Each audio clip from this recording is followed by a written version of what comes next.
Բարև ձեզ սիրելիներ, ուրախ եմ կրկին ձեզ հետ լինել այս օրհնված ուսումնասիրության մեջ։ Մենք շարունակում ենք մեր ճանապարհը ծննդոցից մինչև հայտնություն, գրքից գիրք, գլխից գլուխ, փնտրելով մեկ անձ, Հիսուս Քրիստոսը։ Նախորդ հանդիպմանը տեսանք քահանապետի փառահեղ հագուստները։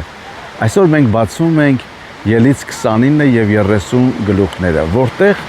Աստված հրամայում է սրբագործել քահանաներին եւ պատրաստել ոսկե խնկասեղանը։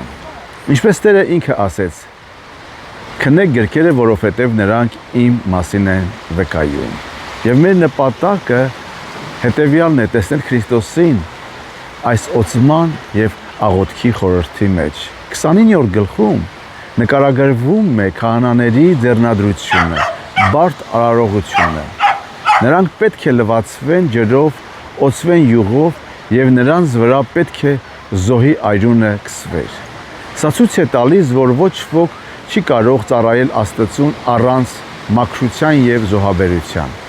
Այս խորհուրդը հենց Հիսուս Քրիստոսի պատկերն է, ում անունը նշանակում է օծյալ, Մեսիա։ Հիսուսը այստեղ մեր սուրբ օծյալն է, ով կարիք չուներ կենդանիների այրան, որովհետև նա ինքն է սուրբ, նա մեր միակ զոհն է, ում այրունը մեկ անգամ եւ ընդմիշտ մեզ սրբեց, որպեսզի մենք էլ կարողանանք դառնալ թագավորական քահանայություն Աստծո համար։ Հիսուսը այն քահանան է, ով իրեն մատուցեց որպեսզի մեզ մաքրի։ 30-րդ գլխում Աստված հրամայում է պատրաստել ոսկե խնկասեղանը, որը դրված էր հենց վարագույրի առջև։ Այստեղ ամեն առավոտ եւ երեկո պետք է անուշահոտ խունկ մատուցվեր։ Նաեւ տեսնում ենք պղնձե ավազանը, որտեղ քահանաները պետք է լվացվեին նախքան սրբարանը մտնելը։ Սա Հիսուս Քրիստոսի աղոթքի եւ բարեխոսության պատկերն է։ Հիսուսը այստեղ մեր անդադար բարեխոսն է։ Ինչպես խունկը միշտ բարձրանում էր վեր,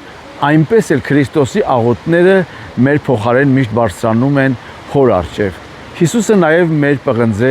ավազանն է որպես խորհուրդ։ Կյանքի ջուրը, ով մեզ լվանում է ամենօրյա փոշուց եւ մեղքից։ Նրա միջոցով է, որ մեր աղոթները դառնում են անուշահոտություն Աստծո համար։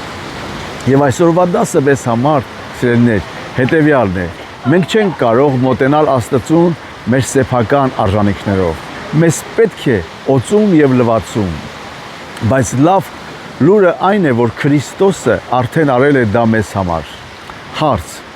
արդյոք դու վստահում ես Հիսուսի բարեխոսությանը, երբ քեզ թույլ ես զգում աղոթելու համար։ Հիշիր, որ նրա խունկը միշտ վառ է քեզ համար եւ ամեն օր մոտեցիր կյանքի ջրին, նրա խոսքին, որպեսզի լվացվես աշխարհի ազդեցությունից։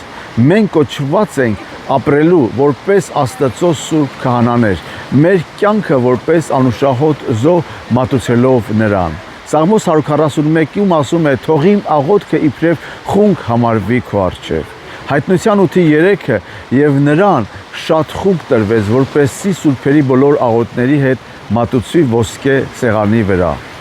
Եվ ամփոփելով, սիրելիներ, Հիսուս Քրիստոսը մեր օծյալն է եւ մեր աղոթքի լսողը։ Նա մեզ լվացել է իր թանկագին այրունով եւ շարունակում է մաքրել իր խոսքով։ Այսօր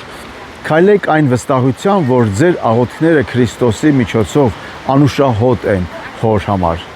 Եվ եկեք աղոթենք։ Տեր Հիսուս, իմ օծյալ փրկիչ եւ իմ բարեխոս, շնորհակալ եմ, որ դու ինձ համար